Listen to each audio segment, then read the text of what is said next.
เนาะสบายดีไอ้น้องเขาเนาะมื้อนี้ก็ถือว่าเป็นโอกาสดีเนาะถือว่าหลายเดือนแล้วเขาบ่ได้มาเกือบน่าจะ6 เดือน 7 เดือนแล้วเนาะบ่ได้ออกหมายเนาะบ่เห็นมีการเคลื่อนไหวในกลุ่มในโซเชียลใน Facebook อย่างเลยเนาะเพราะว่าติดภารกิจหลายช่วงนี้เนาะมื้อนี้ก็ถือว่ามีโอกาสดีเนาะมาลุยกันต้นฤดูฝนเนาะคือว่าเมื่อคืนนี้ฝนตกน้อยนึงเนาะก็อากาศเย็นขึ้นมาเนาะสภาพใหม่ถือว่างามเนาะสภาพใหม่ยังงามคือเก่า บ่ได้มาดนก็ได้คือลองเบิ่งเนาะว่าสิเป็นจังไดว่าปามสิกัดบ่มื้อนี้แต่ว่าอากาศเย็นสบายเนาะมื้อนี้เนาะฝนตกเมื่อคืนนี้แล้วน้ำก็นิ่งดีน้ำใสดีเนาะโอเคเนาะขออนุญาตไปเก็บอุปกรณ์ละไปลุยกันเลยเนาะ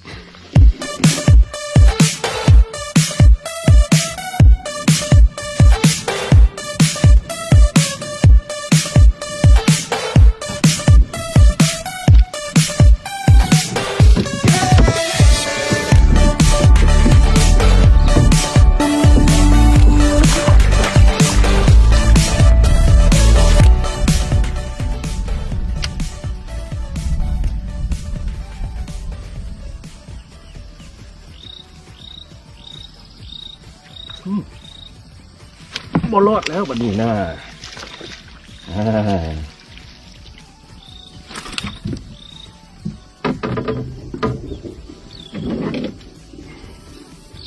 เนาะ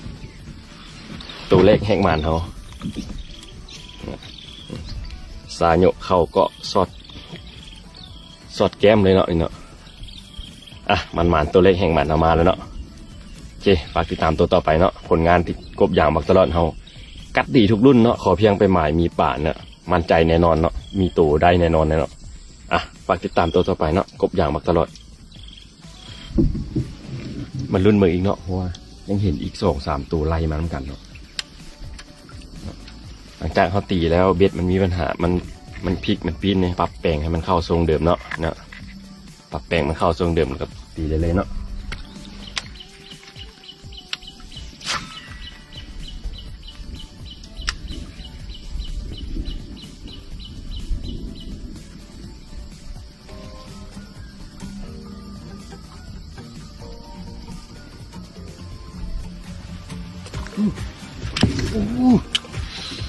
โอ้ยกัดจอโคตรตกใจกัดตัวหน้าเลยจอเลย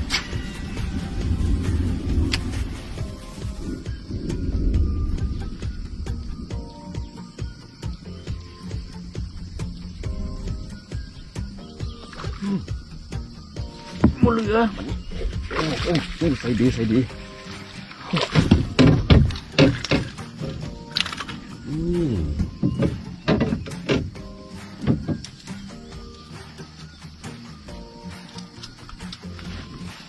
เนาะ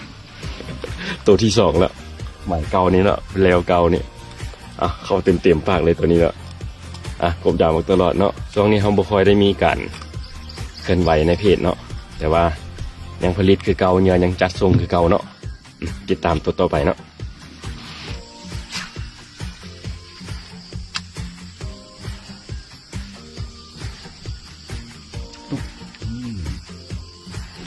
บนเหลือโอ้พงเลยมาแล้ว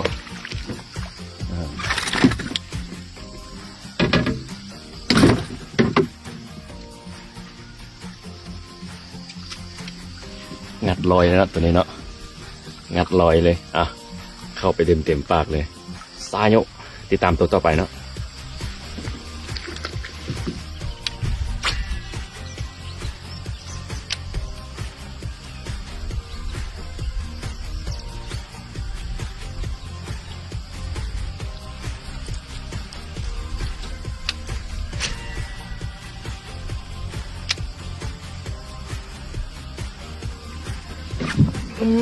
มาแล้ว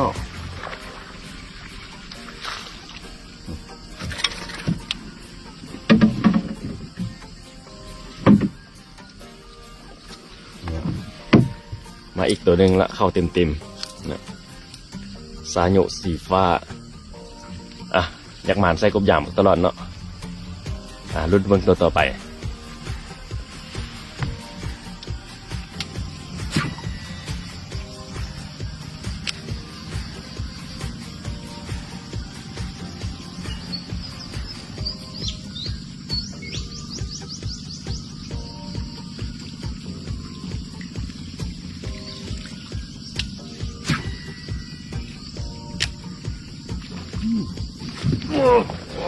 เป็นไงโอ้โหกระจุกกระจายมาแล้วว้าย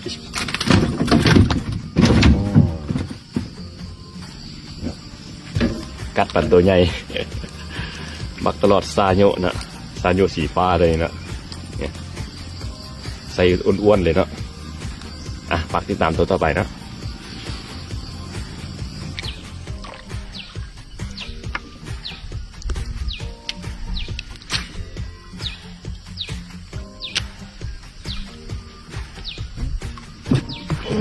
มาอีกแล้วไม่แยกเลยจนทางยังไม่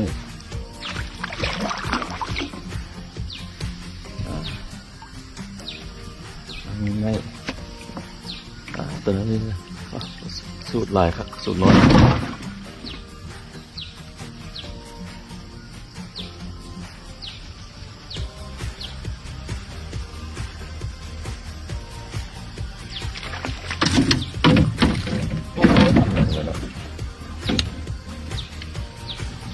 นี่เนาะ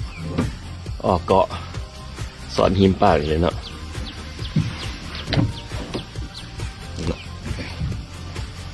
ตลอดสีฟ้าเนาะวันนี้ถือว่าค่อนข้างกัดดีเนาะป่าเพราะว่าฝนตกเมื่อเช้านี่ยังเปียกอยู่เมื่อเช้าเพราะมันหากระเช้าวางชั่วโมงหนึ่งผ่านไปเนาะป่าพอดีแดดออกมานี่เนาะป่าก็เริ่มกัดดีแล้วเฮ้ยติดตามผลงานกบยางมักตลอดเนาะกบยางมักตลอดซาโย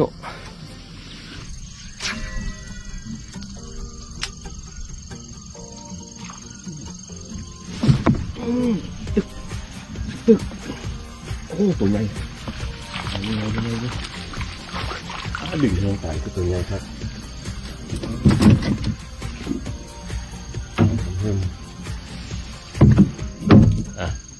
บักตลอดสีปากจีกเลยเนาะวัดแหงหลายปากจีกเลยนี่เนาะโอ้ปลาคอตัวนี้คือเหลืองเหรอวะโอเคติดตามตัวต่อไปนะกบยางบักตลอดอยากหมานไส้กบยางบักตลอดเด้อ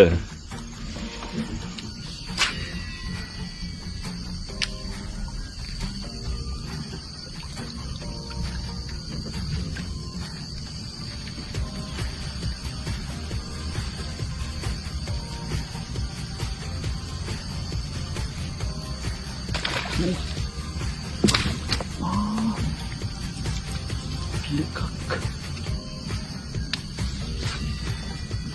ดบุรึกัดไม่แห้งหรอก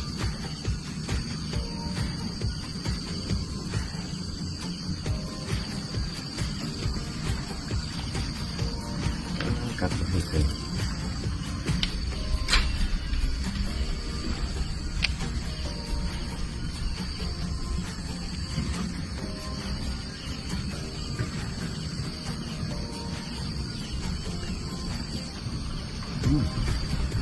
โอ้รอดแล้ววันนี้นะ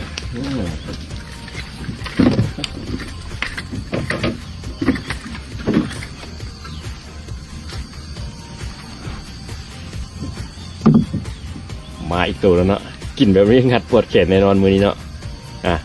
ซาโยไม่ได้ใส่ซาโยสีฟ้าเนาะ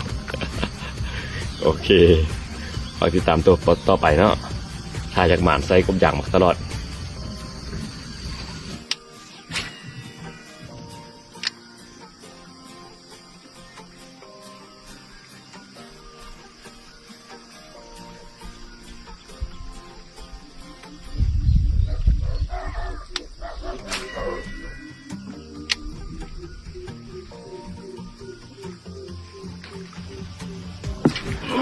มาแล้ว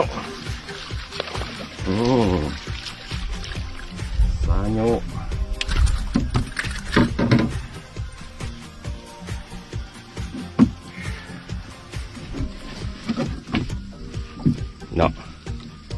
เกินเข้าไปเลยเนาะเกินเข้าไปเลยซาโยสีฟ้ามือนี้ใส่ซาโยสีฟ้ามืดอ่ะตอนนี้ก็ใกล้จะฮอดเที่ยงแล้วเนาะแดดมันจะฮ้อนมาลมก็เริ่มมาแห้งแล้วปากก็เริ่มบ่ค่อยกัดปานใดแต่ถือว่ายังยินโตมาหยอกอยู่เนาะจากหมานใส่กบยางตลอดเด้ออ่ะฝากติดตามตัวต่อไปเนาะ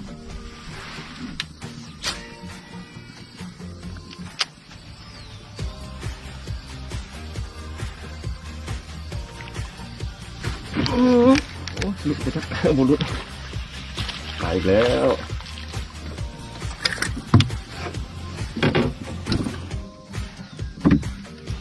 นี่เนาะมันเป็นผักจอกอยู่ในคนเนาะป่าผักจอกอยู่นอกเขาต้องได้ตื้อตัวนี้นี่ถือว่าย่ำหลายไม้เติมนะน่าจะเป็น10 เสาไม้คนนั้นนะอ่ะคืนลงไปเลยเนาะ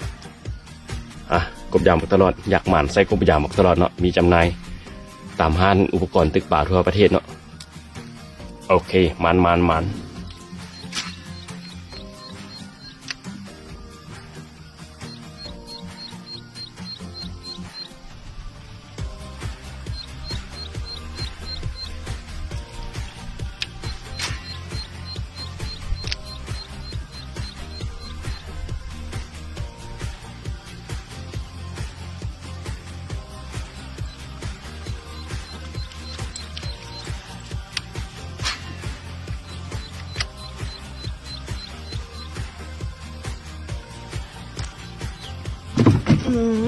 ีกแล้ว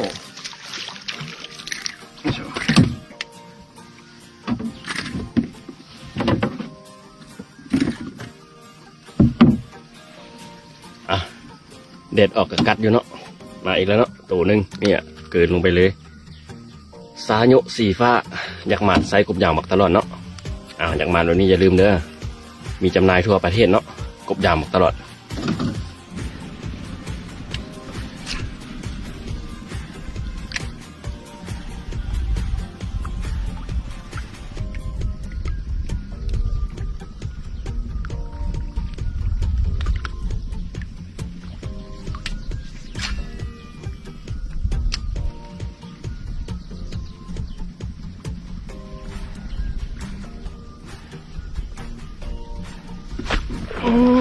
มาอีกแล้ว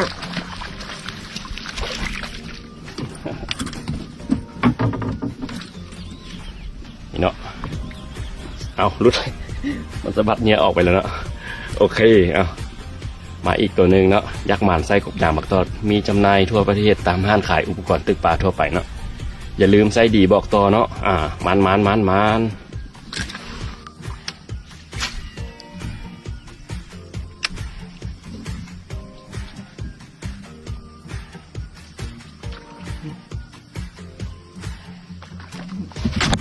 สายขาดเลย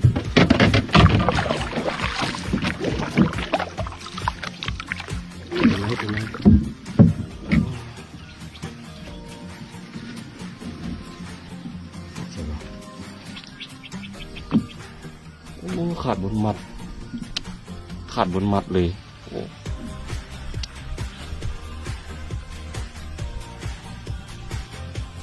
พอเงื้อไปเลย พอเงื้อมานไปแล้ว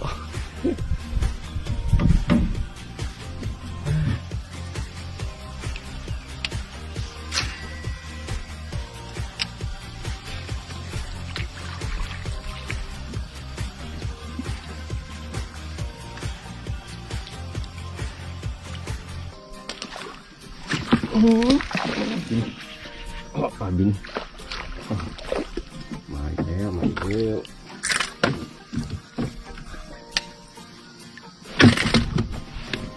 เนาะมาอีกตัวหนึ่งเนาะกลืนลงคอเลยเนาะอยากหมานใส่กบยางตลอดเดือดสาดเลยเนาะยังสดอยู่ตัวนี้ โอเคมีจำหน่ายทั่วประเทศเนาะตามห้างขายอุปกรณ์ตึกป่าทั่วไปเนื้อกบยางตลอดใครอยากหมานใส่กบยางตลอด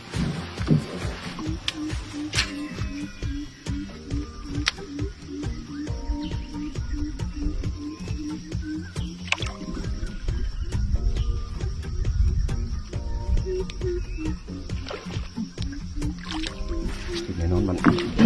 มันอยู่โอ้อยู่วะ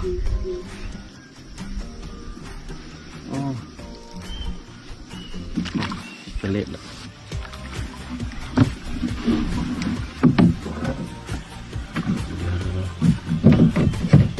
อยู่เนาะเกาะ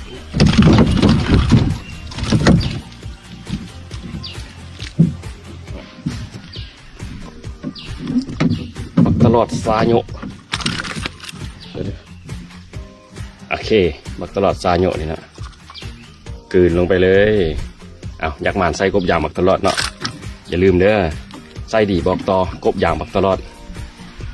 เอาละเนาะไอ้น้องเขาถึงเวลากลับแล้วเนาะมันก็ประมาณน่าจะ3 โมงแล้วพันนี้เนาะเพื่อเวลาเขากลับแน่เนาะกลับไวหนึ่งถือว่ามื้อนี้ก็โอเคอยู่เนาะป่าก็ถือว่ากัดดีสมควรเนาะใส่กบยางบักตลอดเขาเนาะถ้าใส่ดีอย่าลืมบอกต่อกันเด้อเนาะสุดท้ายนี้ก็บ่มีอย่างหลายเนาะฝากให้ไอ้น้องทุกๆคนมันๆกันทุกคนเนาะ